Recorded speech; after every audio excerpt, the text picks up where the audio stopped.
Good afternoon, everyone, and welcome to the session on Bad Decisions Revealed, how our emotional brain wins over our thinking brain every single time. My name is Tammy Lynn Guns, and my contact information is as follows. My email is tammylynguns@gmail.com, and my business phone is 303-301-4231. In the year 2021, we certainly consider ourselves to have evolved way beyond caveman. Caveman was so primitive, had primitive ways of communicating, didn't have the social skills or the intellectual skills that we do today. So we like to think of ourselves definitely as evolving beyond caveman. We consider ourselves to be very sophisticated, very professional. We certainly don't communicate like cavemen, ugh, ugh. Right now, many of us have college degrees, not even just an undergraduate, perhaps a master's degree or a PhD. So we are so used to, in modern society, using our thinking brain. We really believe that knowledge is really important. In fact, we believe knowledge is key. Therefore, we rely so heavily on our thinking capabilities and our thinking faculties versus anything else to make our decisions. Because we are so sophisticated, we just figure that we can use our brains to solve everything, right? We just have to do enough analysis, enough research, and then we even know things like, oh, well, our left brain is really more of our critical thinking and the right brain is far more creative. But again, it's always brain, brain, brain. Use your brain to solve everything. We never really think about how our emotions play into our decision making. In fact, we like to downplay them. We think if someone is overly emotional or they're using their emotions in order to make their decisions, it's actually looked upon as something really from a negative perspective. However, what we're going to talk about today is that really at the end of the day, we really ultimately make our decisions from our emotional capabilities. If we actually performed from our thinking brain, this particular problem would be resolved. How many of us know how to be at our ideal weight, right? Eat less, exercise more. I know it can be a little bit more complicated than that, but not really. So if knowledge is really the only thing we need to do and use our thinking brain, every single person would be at their ideal weight. But we know that's not true. So it's not our thinking brain that really controls what we actually end up doing. Using our thinking brain, many of us know that we should save money, right? We should save money for our retirement. We should save money for a rainy day. We should save money for an emergency fund in case of a job loss or some major expenditure that we're not anticipating. So many of us know this. Again, this comes from our thinking brain. But how many of us actually are prepared for retirement or prepared for that rainy day fund? We simply are not prepared. Again, if it was just our thinking brain, we would all have accomplished this long ago. How many of us know we should not date this guy? We already know that it is going to end badly. However, we don't use our thinking brain when we enter into a relationship with him. We're completely using our emotional brain. To convince you even further, how many of us know that smoking isn't good for our health, right? You can end up getting lung disease, you can end up getting COPD, you could end up getting lung cancer, all sorts of things, right? So on a knowledge basis, on a thinking basis, we all know smoking isn't good for us. And I used to sit on the board of directors for the American Lung Association. I promise you, there isn't a single person alive who smokes that doesn't already know it is not good for their health. At this point in the presentation, I hope you are convinced that we do not operate from our thinking brain. We actually operate from our emotional brain, and we can get into that. But there's example after example of things that we know, and yet our behavior is actually the opposite. We were holding ourselves out to be certainly far more evolved than caveman. We were holding ourselves out to be, these really critical thinkers. So why is it then that we don't use our thinking brain to make most of our decisions? Actually, the reason why our thinking brain is not what really controls us, and it's more our emotional brain, it's because of what we consider to be micro decision making. Micro decision making is in the exact moment of time. Because if you sat back and you looked at something from a macro level, of course, you would eat right, you would exercise, you wouldn't smoke, you wouldn't drink too much, etc., etc. But that's at the macro level. It's our micro decision making that actually leads us astray. So let's dive deeper and actually get into some examples of why we use our emotional brain over our thinking brain. When was the last time that you rented a car, but before you returned it, you washed it? This same question was posed by my college economics professor back when I was an undergraduate student, and it was really clear that my professor had made his point. We treat things that we rent versus things that we own very differently.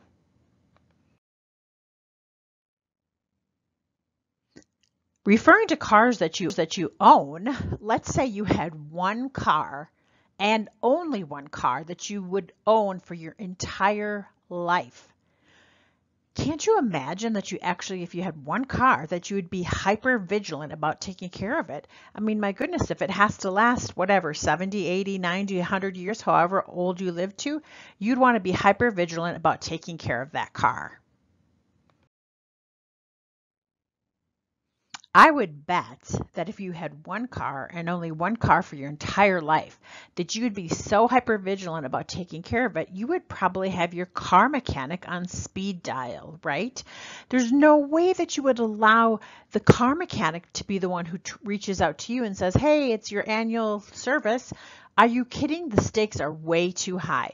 You would be proactive. You would be out there making sure that you got your car in for all of the regular checkups because, right, it has to last an entire life. So the next question I would want to ask you is then, we all know we actually only get one body to last our entire lives, and yet we are not hypervigilant in taking care of our one and only body that needs to last our entire lives. Sometimes we wonder why we would not be hypervigilant about taking care of our bodies, right? Perhaps maybe we just don't care. Well, there was a study that was done. Now, people did not know they were part of this study, that they could choose. There was a meeting coming up and they could choose what they wanted for a snack. They had two choices. They could either pick a banana or they could pick chocolate. What was interesting is that a week out from the meeting, a greater percentage of people, and it was by a lot, chose to have a banana as their snack. So they were thinking ahead and thinking, yeah, I think I should probably have the banana. So in reality, when we look at this, we think, oh, they chose the healthier option.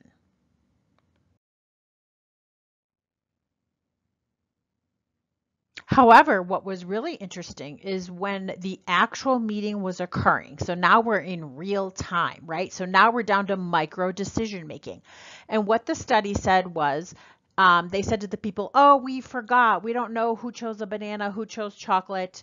There's enough on the snack bar for everybody to take one of what they want.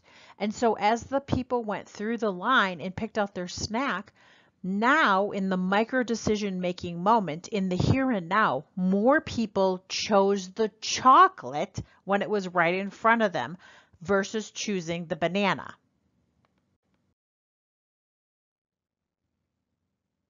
So on some level, what that study showed was that people actually wanted ahead of time to choose the healthier option, thinking that a banana was a healthier option than chocolate for a snack. But when it came time in reality, they chose the chocolate.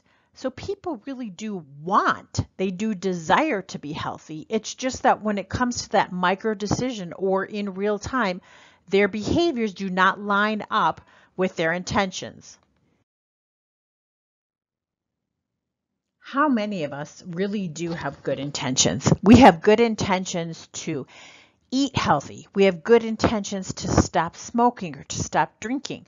We have good intentions to actually go out there and start exercising. So our intentions are aligned with what would be good for us long term.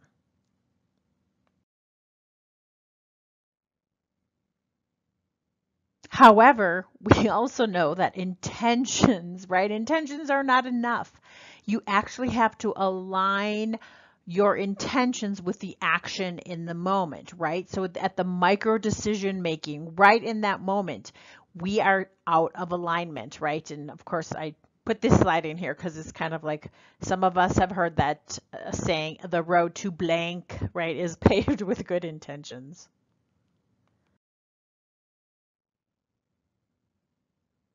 In fact, I would argue that most of us have what could be called the teenage brain. So we have a teenage brain when it comes to taking action in the moment. And why do I say the teenage brain?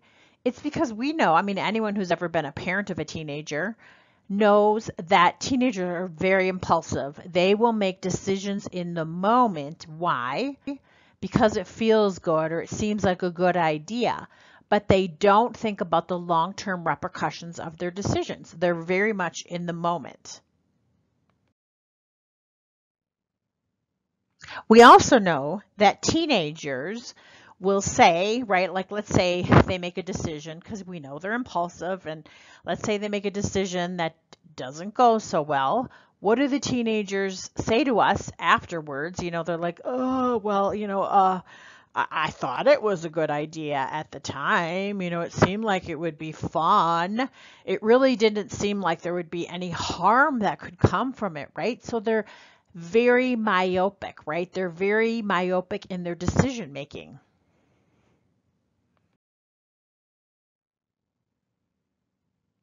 Many of us on our way to work or perhaps part of our morning routine, we like to stop off at our favorite coffee shop.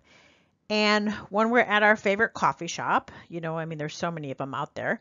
What do? We will order our favorite, whatever, coffee, frappuccino, latte, whatever it is, whatever your coffee of choice is. And a lot of us, it's you can't wait. You can't wait to have that morning coffee because it tastes so delicious, and the cost of it, let's just say, is $5. And we think, okay, that's really insignificant. What's $5? And this is, something that we really enjoy every single day when we go to work. So we don't think very much about it. In fact, it's very much a micro decision in the moment to get that $5 latte. Here's another decision that seems, in and of itself to be so incredibly insignificant. What's one ice cream? How many times have you been out maybe on a Sunday with your family? You go out for a walk and everyone says, hey, let's go for ice cream, right? It just seems like such an insignificant micro decision. It really doesn't seem like it would have long-term repercussions. Here's other examples of what would be considered to be insignificant decisions, or at least they seem to be in the moment, right? What's a cheeseburger? What's a donut? Oh my goodness. I mean, in fact, that's savory. You ask me if I want a cheeseburger, or if you ask me if I want a donut, the answer is going to be yes, right? Who doesn't love a juicy cheeseburger? I mean, I guess if you're not, a vegetarian or a vegan, or a donut, right? Those flavors of the salty and the fatty and the greasy, we all love that stuff. And so they seem like really insignificant decisions when taken in and of themselves. And here's even more, right? What's one drink or what's one cigarette? It just doesn't seem very significant. Each micro decision in and of itself does not seem overwhelming. All of the previous examples we went through really seem like decisions that you make. They seem insignificant at the time. They are, of course, desirable, right? Who doesn't want to have a drink or a cheeseburger or a donut or have some ice cream or cookies or brownies? Those decisions are actually quite appealing in the moment. Decisions that are made that are appealing in the moment is very much like a teenage brain. And a teenager is so myopic, right? In their decision making, they're going to only do what feels good in the moment, and they do not think about the long-term repercussions of the decisions that they make.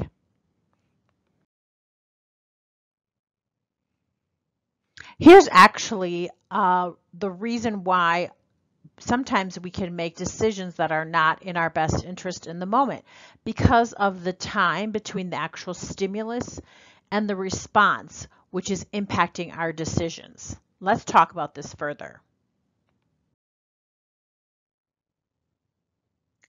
With a hot fire, if you were to unfortunately accidentally touch that hot fire, the time between the stimulus and the response is so quick, right? The stimulus being the hot fire, the response is, oh my goodness, I got to get my hand out of there, my finger out of there. It's burning and it hurts. So the time between the stimulus and the response is very, very short.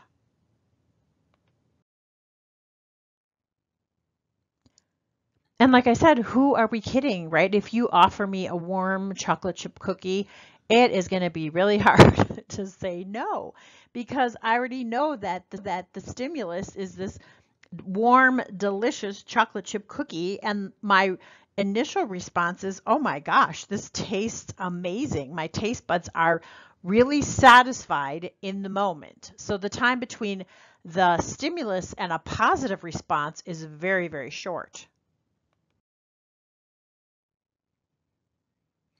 And in fact, it is a really long time frame between the stimulus, the cookie, the warm chocolate chip cookie, and any type of a negative response.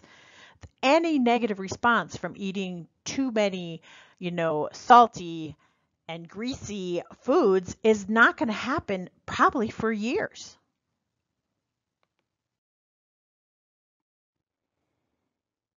So things like with our health, our immediate stimulus is actually positive, right? So you immediately get to taste that warm chocolate chip cookie, or you get to immediately taste the delicious donut or ice cream because you get to eat fatty, sugary, salty foods now, and your immediate response is positive. However, with our health, any response which is negative, as I indicated earlier, it could be years and years and years. There's such a long time frame between the stimulus and any negative response, right? Chronic disease may not develop, or diabetes or heart disease may not develop for years and years and years. So you don't even see the correlation in the moment.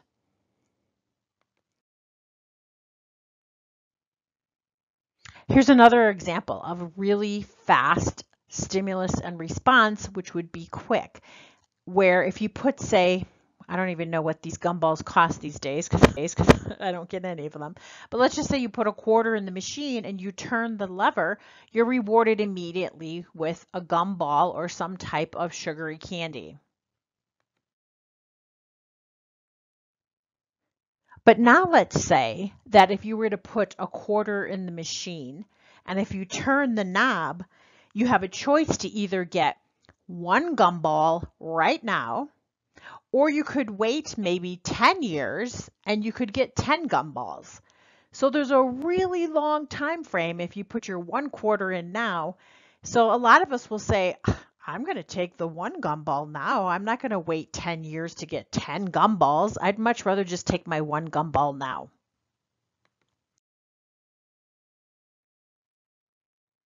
But this is exactly what happens with savings, right? We were talking about that earlier. We all know we should save for retirement. We all know we should save for a rainy day.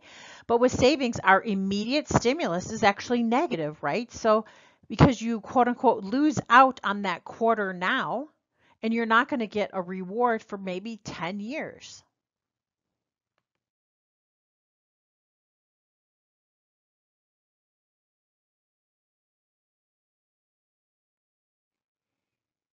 So, what is a person supposed to do, right? This is why we realize that in the moment, in our micro decision making, in the very quick response time between the stimulus and the response, it usually rewards us for doing really the opposite of what is good for us in the long term.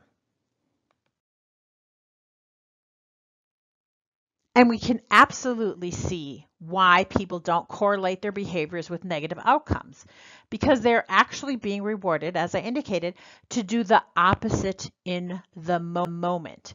And in the moment, we're being stimulated to our emotions. Our emotions would love the ice cream, our emotions would love things right now. Our thinking brain would say we shouldn't do that, but in the micro decision making moment, we actually will go by what feels good, which is our emotions.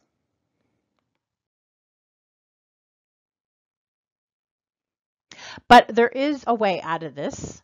You know, everyone I'm talking to in this room is a successful person. You wouldn't be where you are if you weren't someone who was able to do delayed gratification, of course. But some of the things that we can do is to be far more cognizant of our micro decision making that we do and how we can get this from being really unconscious, right? If we do things, it can be incredibly unconscious, but we can bring it into the forefront. We can bring it into our knowing by declaring ourselves to be the CEO of our own lives. And let's talk about why we should declare ourselves to be the CEO of our own life. CEOs would never fly blind. They're very big into data, they're very big into the outcome, and they want to know it now. They want to know what the turnaround is. They're not going to wait 30 years to find out about a negative health situation. They're not going to wait, 10, 20, 30 years to find out, did the savings grow? They're going to want to know things right now in the immediate. CEOs would say you cannot manage what you do not measure. And so they would want to measure things throughout the day. This is exactly how we get ourselves into making decisions in the short term that are quite appealing, but have negative long-term repercussions because we're not managing them. If we were to measure a lot, we would see the output and we could see what we're doing in a micro decision making way of looking at it.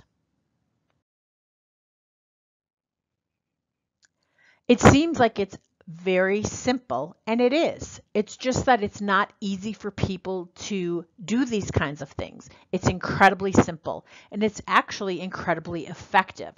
So if you instead would measure how many times you worked out this week, did I work out 5 out of the 7 days? You can see when you're off track or when you're on track. You can measure how many times you did something for your mental well-being. Did you meditate? Did you go for a walk? Did you read a book? Something that was actually making you happy and would contribute to your positive mental well-being. Or you could measure your food intake, right? There's a lot of successful weight loss programs out there. What do? They do something as simple as measuring calories, measuring carbs, measuring things that you're taking in on a daily basis. You could also measure, did you take your vitamins this week, or how many times you did take your vitamins. So what this does is it actually brings things into the present moment so that you are managing. You're managing things versus, waking up 10 years down the road and you're overweight, or waking up 10 years down the road and realizing you have some type of chronic disease, or waking up 10 years down the road and realize you didn't save enough for whatever, whether it's retirement or your kids' education, things like that. It's because you're not doing the micro measuring.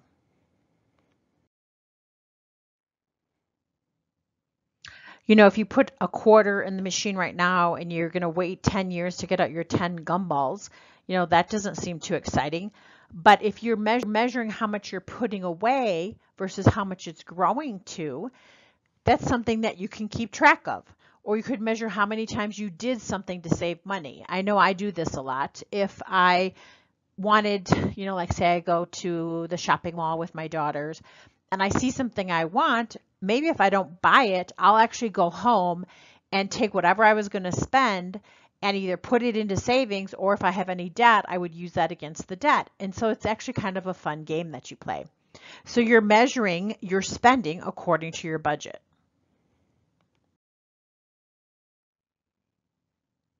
Well, that all seemed quite simple. Like I said, not easy, very simple. It's very simple to do these types of things. However, life happens, right? We get stressed out at work. We get stressed out with the kids. We get stressed out for all sorts of reasons. And what do people usually do when they're stressed out? They turn to their favorite feel good in the moment, whether it's that cigarette or the drink or going shopping or going gambling, right? So stress can absolutely trigger us and push us off of our path. And again, when we're stressed out, sometimes we will go to that path of least resistance. What is it that can help me to feel good in the moment? And a lot of times, if we're not doing our measuring, we will make micro decisions in the moment that's actually contrary to our long-term health or well-being. Again, because we're being triggered by our emotions. A lot of this has to do with actually stopping and thinking and bringing ourselves back to the present moment. Because when we're on autopilot, it's just so easy to go to that path of least resistance versus us actually stopping, pulling our energy back to the here and now so that we don't make a decision that feels good in the moment but has a long-term repercussion that's not, positive for us. And believe me, I used to think some of this stuff was all so foo-foo, right? This picture really represents being in the present moment, being very present.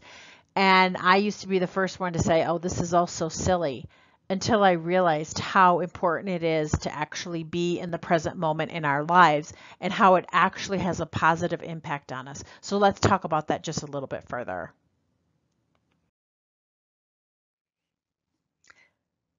Some of you may have rolled your eyes on that last slide and you start to think, okay, I'm going to stop listening. This is getting into some of the like woo-woo stuff, real foo-foo stuff.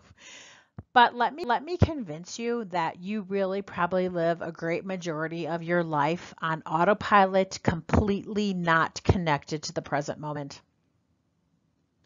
How many of you, I bet, wake up on the same side of the bed?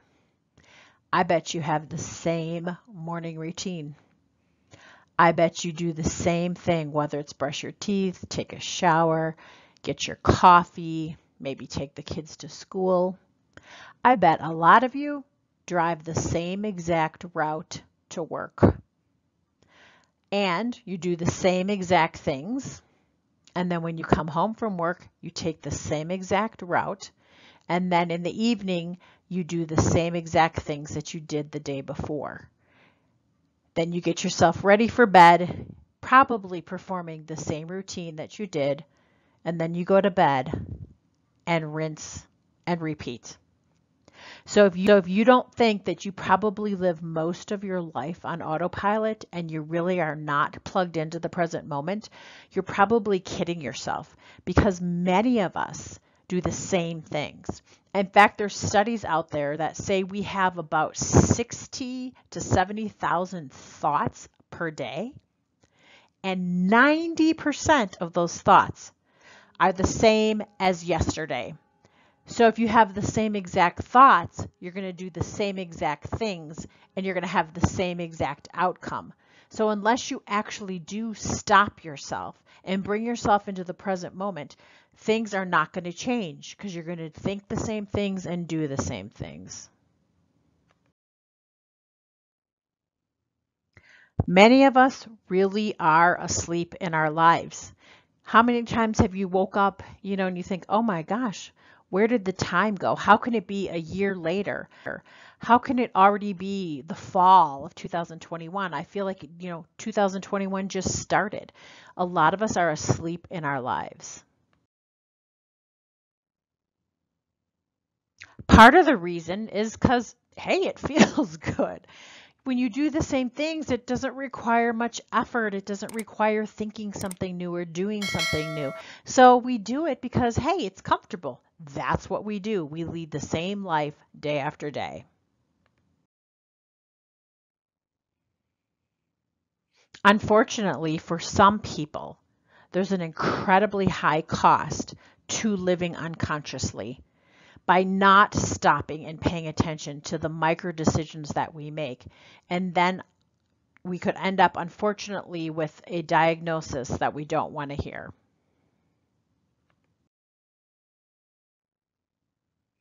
There's other ways that unfortunately we can suffer when we're not living consciously. Perhaps as you're getting closer to retirement, you're finally looking at what you're putting away, and then you realize it's not enough. And so that also can be a high cost to not living consciously.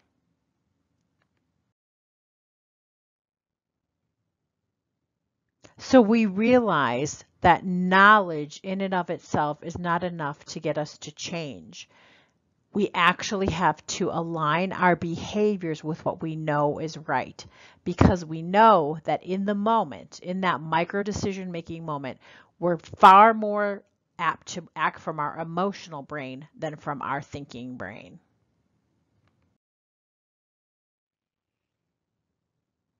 I absolutely love this saying. It's not the goals that fail us, it's the implementation that does. Many of us have worthy goals to be healthy, maybe to quit smoking. We have goals to be good parents or good partners.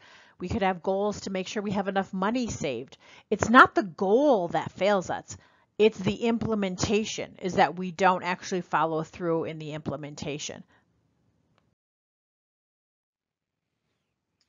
No one in this room is more important than you. So if you can actually get your micro decision making aligned with what you would really want to do for your future self will thank you for taking those steps today. Some people like to bury their head in the sand because they feel like if they were to look at things, that somehow it means that their essence or who they are is not good or isn't living up. But this is the furthest from the truth. This has nothing to do with the essence of you. It just has to do with following, proven strategies and techniques that can actually get you on the right path. As we stated earlier, that if you stay in the same path, you're going to have the same outcome.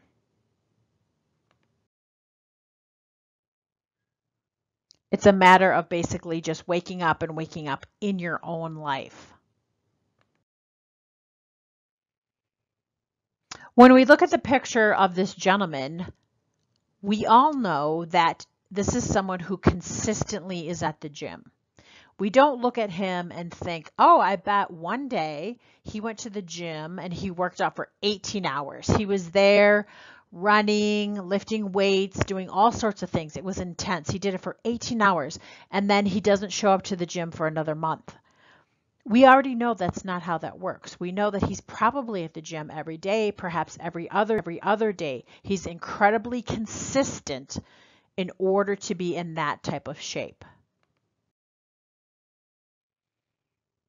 We know that doing things like brushing our teeth twice a day is also something that's very consistent. It's not like we're brushing our teeth for 5 hours and then we don't brush our teeth the rest of the month. You do it for just a little bit twice a day. Intensity would be going to the dentist to get our teeth cleaned. Now, of course, both are really good for our oral hygiene, but if you really could only choose one, you would choose to consistently brush your teeth over only going to the dentist, twice a year for those really, really intense cleanings.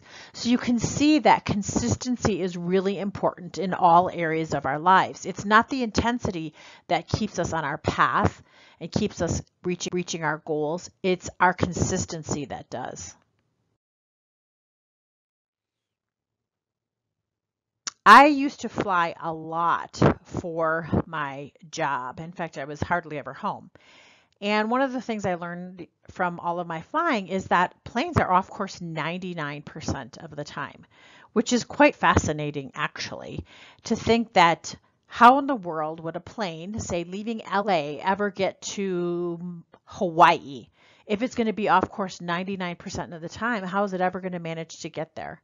And it's because there's a feedback loop, and the plane is constantly giving feedback and then self-correcting, self-correcting, self-correcting to stay on course.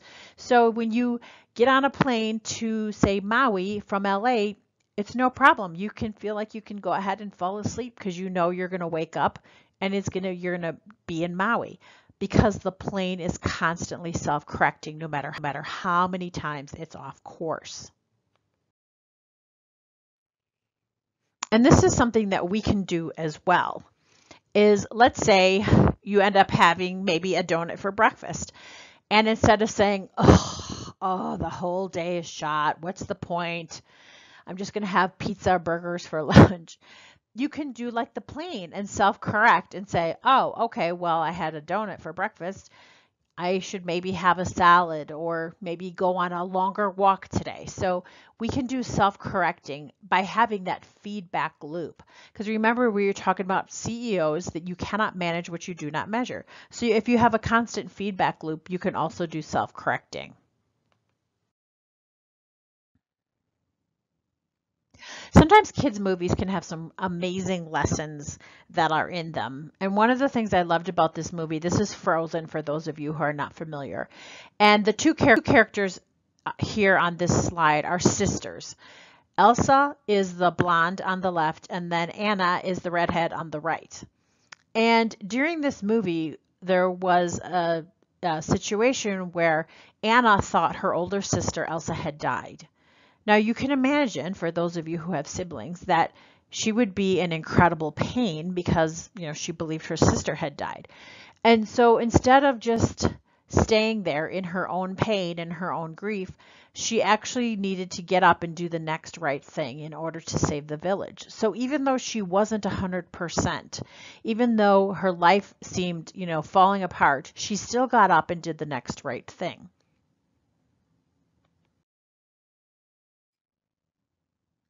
Many of us know that Abraham Lincoln was the president of the United States during one of the most tumultuous times in history, where whether or not the United States was going to continue to be a nation was completely at stake.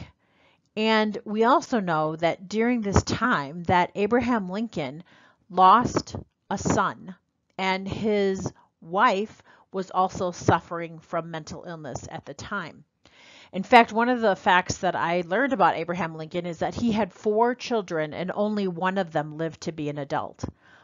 Now you can imagine the tremendous pain that Abraham Lincoln was in.